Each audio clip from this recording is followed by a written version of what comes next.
नमस्कार, आप देख रहे हैं बिग फाइट लाइव और आपके साथ में विजेंद्र सोलंकी। 28 मई 2023 लोकतंत्र के लिए बड़ा दिन रहेगा, क्योंकि नई संसद, नया प्रतीक चिन्ह, सिंगोल मिलेगा। इस दिन लोकतंत्र के नए मंदिर का लोकार्पण होगा, मंत्रोच्चार के साथ होगा, पूजा पाठ के साथ होगा। सत्ता हस्तांतरण का प्रतीक सिंगोल फिर से संसद में दिखाई देगा। सुबह 7 बजे से हवन पूजन का कार्यक्रम शुरू होगा, जो 8:30 बजे तक चलेगा। पूजा के लिए पंडाल गांधी मूर्ति के पास लगाया जाएगा। इसके बाद 8:30 से 9 बजे के बीच में लोकसभा के अंदर सिंगोल को स्थापित किया जाएगा। सुबह 9:30 बजे प्रार्थना सभा होगी और इस प्रार्थना सभा में शंकराचार्य सहित कई बड़े विद्वान, पंडित और साधु संत मौजूद रहेंगे। इसके अलावा आदि शिव और आदि शंकराचार्य की पूजा होने की भी संभावना है। सुबह पूजा और हवन के बाद दोपहर 12 बजे से दूसरे चरण का कार्यक्रम शुरू होगा। राज्यसभा के डिप्टी चेयरमैन उपराष्ट्रपति और राष्ट्रपति का संदेश पढ़ेंगे। राज्यसभा में विपक्ष के नेता का संबोधन होगा, अगर वो आए तो, और फिर प्रधानमंत्री मोदी का संबोधन होगा। लेकिन 20 से ज्यादा पार्टी बोल रही है कि वो इसमें आएंगी नहीं, और 19 से ज्यादा पार्टी बोल रही है कि देश का नया अध्याय लिखा जा रहा है, नया इतिहास लिखा जा रहा है, तो अपनी मौजूदगी वो जरूर दर्ज कराएंगे। लेकिन जो नहीं आ रहे वो बोल रहे हैं कि राष्ट्रपति नहीं आ रही हैं, उनको बुलाया नहीं गया, ये उनका अपमान है और इसलिए वो नहीं आ रहे। और बीजेपी बोल रही है कि उनका संदेश पढ़ा जाएगा, तो विपक्षियों को आपत्ति क्यों? हमारा सवाल यह है कि लोकतंत्र के मंदिर के लोकार्पण में विवाद क्यों? जब नई संसद है तो नई राजनीति क्यों?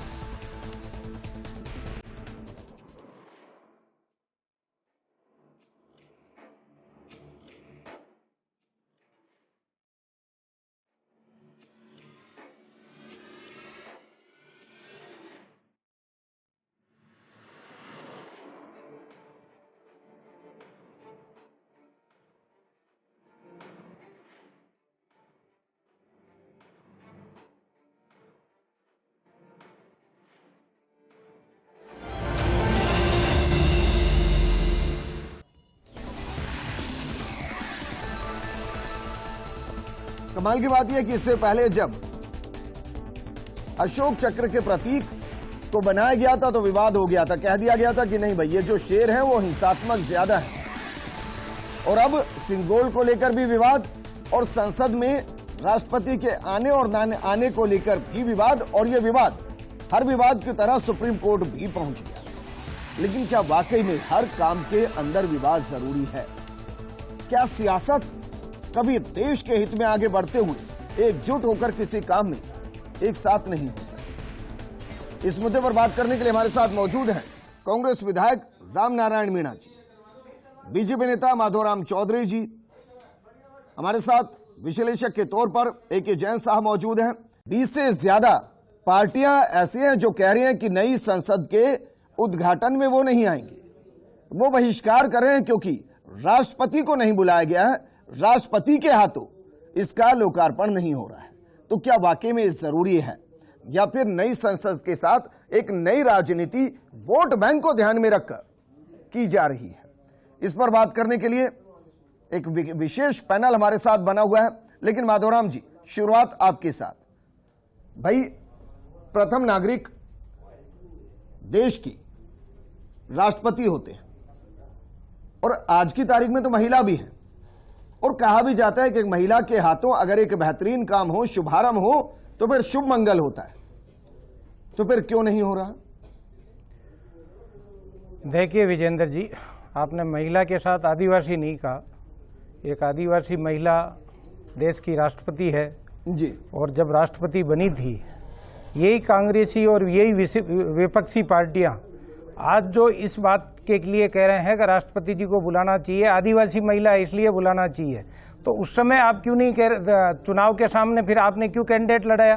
तो इनका मतलब ये है कि ये जब खुद करते हैं, चाहे छत्तीसगढ़ में जब सोनिया जी और राहुल बिना कैपेसिटी के विधानसभा भवन का उद्घाटन करते हैं, जब अशोक जी गहलोत यहाँ कॉन्स्टिट्यूशनल भवन का यहाँ उद्घाटन करते हैं तो राज्यपाल को नहीं बुलाते हैं। यह राजस्थान की घटना है। और जब दिल्ली में ये जी। जब संसद भवन अच्छा, बनने इसलिए लगा, राष्ट्रपति जी को नहीं बुलाया जा रहा, जब संसद क्योंकि भवन, कांग्रेस नहीं करती इसलिए बीजेपी नहीं कर रही, मैं ये मतलब नहीं है? कह रहा, मैं कह रहा हूँ इनको विवाद बनाने का क्या अधिकार है जब खुद किसी को, हम कह रहे हैं जी। यहाँ कॉन्स्टिट्यूशनल क्लब का जब नींव रखी गई जी। तब कटारिया जी मौजूद थे, हमने मना किया था क्या हम नहीं जाएंगे उसमें, इसलिए नहीं जाएंगे कि राज्यपाल जी को नहीं बुला रहे। जी। तो आपको क्या हक है जब आप वहां पे छत्तीसगढ़ के अंदर आप बिना कैपेसिटी के, कोई संवैधानिक पद नहीं है आपके, आप वहां के विधानसभा भवन का उद्घाटन करते हैं, तो आप तो अपने लिए लोकतंत्र लागू नहीं होता है। और जब बात आती है कि संसद भवन जब बनने की बात आई तब इन्होंने कहा बड़ा पैसा होगा।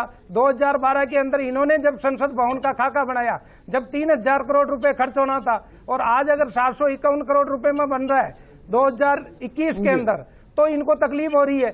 कहने का मतलब ये है इनके पास में कोई मुद्दे नहीं है, ये तो ये है कि मोदी जी के नाम पे कोई भी देश में अच्छा, आप बताइए बुलाना चाहिए था नहीं बुलाना चाहिए था? माधोराम जी, बुलाना चाहिए तो नहीं बुलाना चाहिए? किसने मना किया भाई? बुलाने के लिए? संसद है, सैर्स हम कह रहे हैं ना, विपक्ष का नेता आएगा बोलेगा, ये तो ये मना कर रहे हैं। मैं तो राष्ट्रपति जी की बात कर रहा हूँ, उनको बुलाना चाहिए नहीं? राष्ट्रपति जी का जब संदेश पढ़ा जाएगा ये तो उसमें कहाँ दिक्कत आ रही है? इनको इस चीज पे विवाद नहीं करना चाहिए। आप लोकतंत्र के मंदिर की स्थापना हो रही है, आज प्रधानमंत्री जी इतने बड़े भवन तैयार करके और देश में और दुनिया देखेगी उस भवन को। ठीक है, और रामनारायण मीणा जी, हालांकि माधोराम जी मैंने आदिवासी शब्द इसलिए इस्तेमाल नहीं किया कि कौन कहाँ पैदा होता है ना, वो किसी के हाथ में नहीं होता, वो जिंदगी को जीता कैसे है वो बहुत महत्वपूर्ण होता है आदिवासी को, और वो आदिवासियों के बीच में रहकर राष्ट्रपति बनी है। मेरे लिए वो पद सर्वोच्च है। जनता पार्टी, ठीक है, रामनारायण मीणा जी है जिसने पहले बार रामनारायण मीणा जी, अनेकों उदाहरण सर आपने सुने होंगे, अनेकों उदाहरण आपने सुने होंगे, आप कहेंगे तो 2-4 उदाहरण मैं भी दे दूंगा। भाई एक नया काम हो रहा है, विवाद क्यों? देखिए, संसद देश की सर्वोपरि संस्था है, महत्वपूर्ण संस्था है, और देश का संविधान बनाया था बाबा साहब भीमराव अम्बेडकर। आज बाबा साहब भीमराव अम्बेडकर का भी नाम भवन में नहीं रखा गया, जबकि मांग की है कुछ असेंबलीज ने इसको किया है, मैंने भी खुद ने भी बोला ही नहीं, असेंबली में भी इस बात को कहा है। दूसरा, आदिवासी हमारी राष्ट्रपति है, ये संसद है, ये प्रधानमंत्री जी का चेंबर या एनेक्सी नहीं है, इसमें राष्ट्रपति का पद सर्वोच्च पद है, और संसद भवन को प्रजातांत्रिक तरीके से सर्वोच्च माना गया है इस भवन को जी। तो ये संदेश पढ़ना, संदेश तो अमेरिका के राष्ट्रपति का ही पढ़ लेगा, वो भी लिख देगा भारतीय प्रजातंत्र में बहुत अच्छा काम कर रहे हो। चीन वालों को भी हमने झूले झुलाया है, पाकिस्तान के उसका प्रधानमंत्री का भी संदेश पढ़ने, संदेश अलग चीज नहीं। लेकिन आपने सुना नहीं सर, जो माधोराम जी कह रहे हैं कि भाई कई स्टेट के अंदर कई लोकार्पण हुए हैं और राज्यपाल राजभवन में ही रह गए हैं और मुख्यमंत्रियों ने लोकार्पण कर दिए हैं। विजेंद्र जी, ये देश की एकमात्र संसद है, ये विधानसभा भवन नहीं है। आप कृपा करके देखिए सर, प्रदेश में भी एकमात्र विधानसभा होती है और एक ही राज्यपाल होता है सर। प्रदेश है, 2 राज्यपाल भी नहीं होते और 2 विधानसभा भी नहीं हुआ करती। आप प्रदेश को, देश को अलग अलग करके अलगाववादी प्रवृत्ति नहीं करें। देश संघीय ढांचा है, संघीय ढांचा में संघीय ढांचा की ही प्रदेश एक छोटी इकाई है जो रिफ्लेक्ट करती है सर, जो देश को रिफ्लेक्ट करती है। बच्चा बच्चा होता है, पिता पिता होता है, भले से बच्चे में आ जाए, इसको थोड़ा डायलेक्ट नहीं करे, बहुत गंभीर मसला है। और ये प्रधानमंत्री जी के अहम की तुष्टिकरण की नीति है जी। ये इसलिए तुष्टिकरण की नीति मानता हूं, आपका राष्ट्रपति नहीं, उपराष्ट्रपति नहीं, संदेश अलग चीज है। संदेश वो विदेश नहीं गए हुए हैं, या एक छोटा कोई किसी का वो नहीं है, उनका संदेश की क्या जरूरत है? इसका मतलब वो गरिमामय पद जो होता है वो प्रधानमंत्री का नहीं होता और राष्ट्रपति का होता है। इस बात को आप देख लीजिए, उठा लीजिए, देख लीजिए इसको। संसद भवन का नाम आज बाबा साहब भीमराव अम्बेडकर के नाम का क्यों नहीं किया? क्योंकि वो वंचित वर्ग के थे, दलित वर्ग के थे।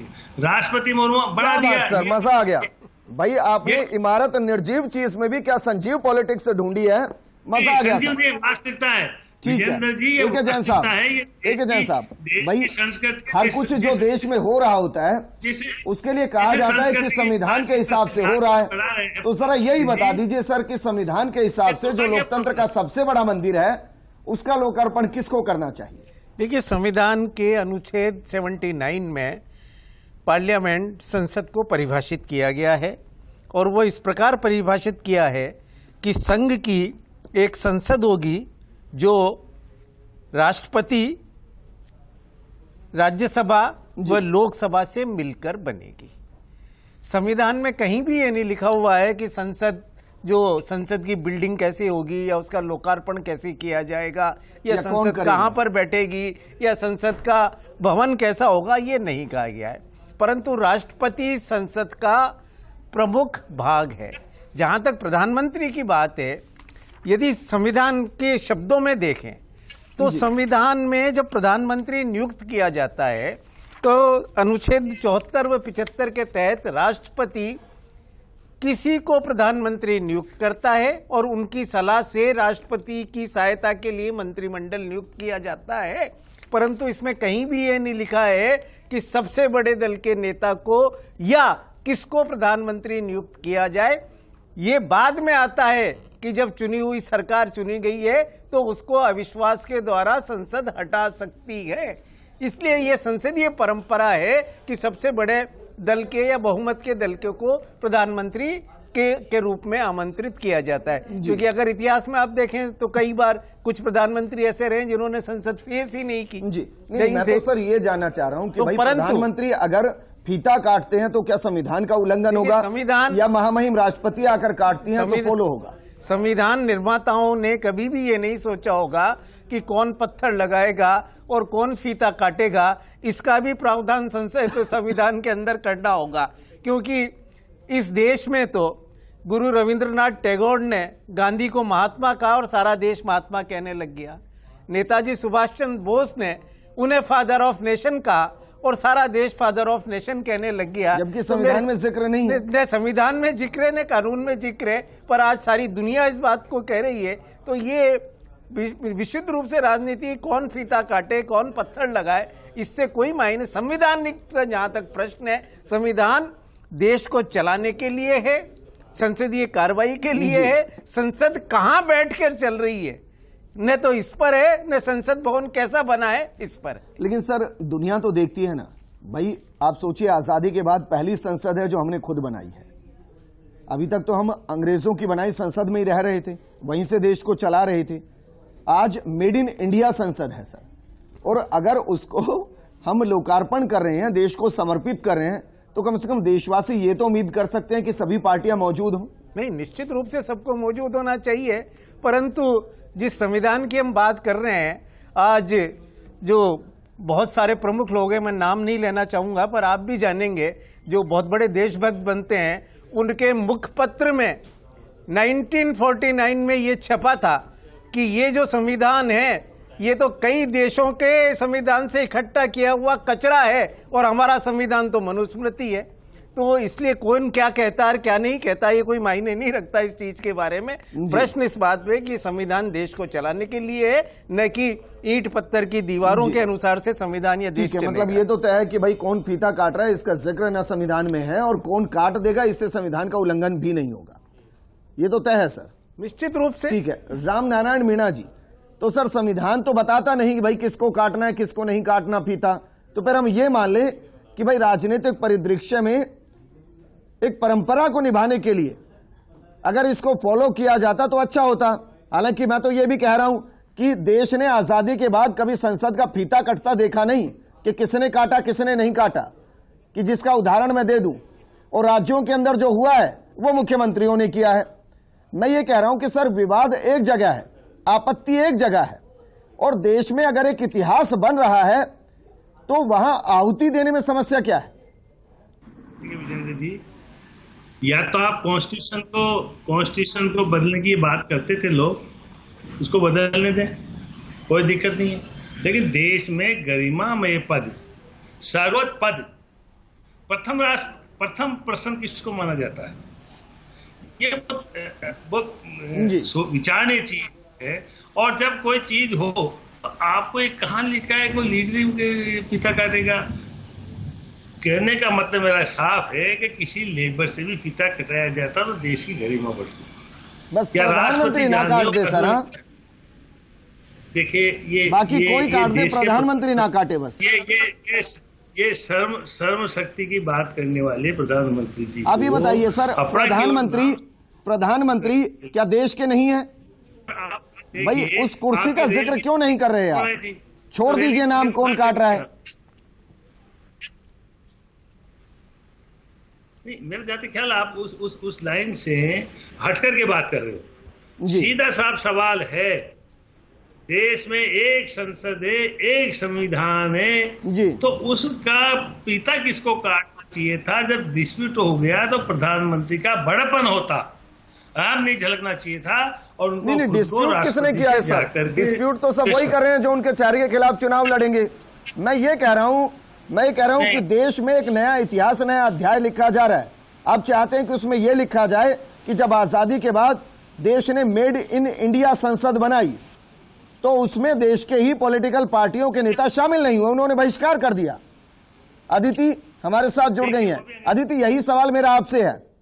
भाई, विवाद हो सकता है, वाद हो सकता है, आप सवाल उठा सकते हैं, लेकिन क्या वैश्विक स्तर पर यह संदेश देना सही कि देखिए आजादी के बाद मेड इन इंडिया संसद, जो भव्य संसद, और उसमें तमाम पार्टी के नेता ही एक साथ नहीं है?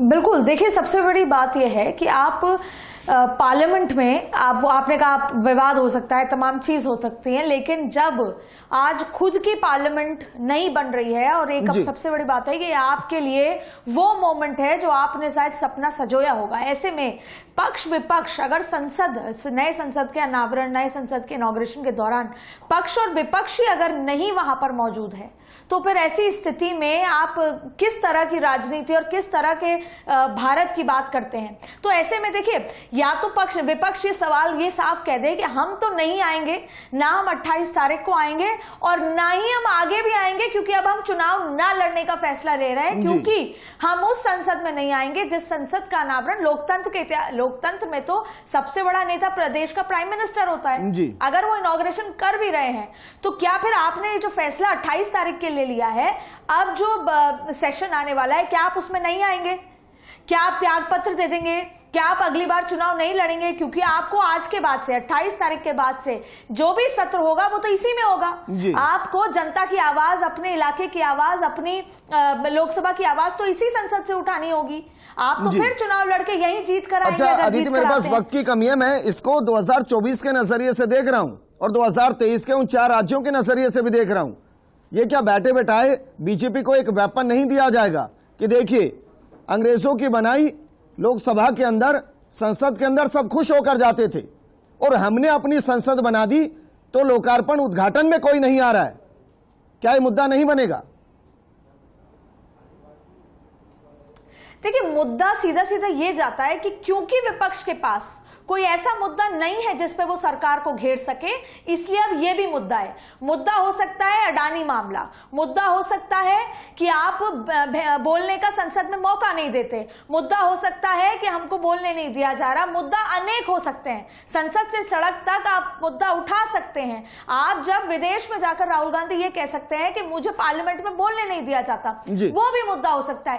पर क्या ये मुद्दा हो सकता है कि हम उस संसद में नहीं जाएंगे जहां का इनॉग्रेशन प्रधानमंत्री मोदी कर रहे हैं? और इतिहास में, और आपने देखा भी होगा, इतिहास खंगाला जाए तो मणिपुर का और ऐसे तमाम असेंबली हैं जहां का इनॉग्रेशन मनमोहन सिंह ने किया, सोनिया गांधी साथ खड़ी हुई, साथ में नजर आई, और ऐसे कई इनॉग्रेशन है जिसकी लोकार्पण किसी ने किया, जिसका शिलान्यास राष्ट्रपति ने किया, किसी का राजीव गांधी ने किया। तो इतिहास में ऐसा बहुत कुछ हुआ है। इतिहास में कई ऐसी विधानसभाएं जिसका वहां के मुख्यमंत्री ने किया है, राज्यपाल ने नहीं किया। तो ऐसे में ये आज जब देश में हम उस मौके पर हैं जब पूरा विश्व पटल पर हमको देखा जा रहा है कि हम अपनी एक नई संसद बना रहे हैं, वहां पर विपक्ष का होना लोकतंत्र के लिए अच्छा है। विपक्ष अपनी अदिति, शुक्रिया हमारे साथ जुड़ने के लिए। रामनारायण जी आपका भी शुक्रिया, माधव राम जी आपका भी शुक्रिया, और ए.के. जैन साहब आपका भी शुक्रिया। नई संसद है, देश के लिए जितना राष्ट्रपति का सम्मान जरूरी है उतना ही देश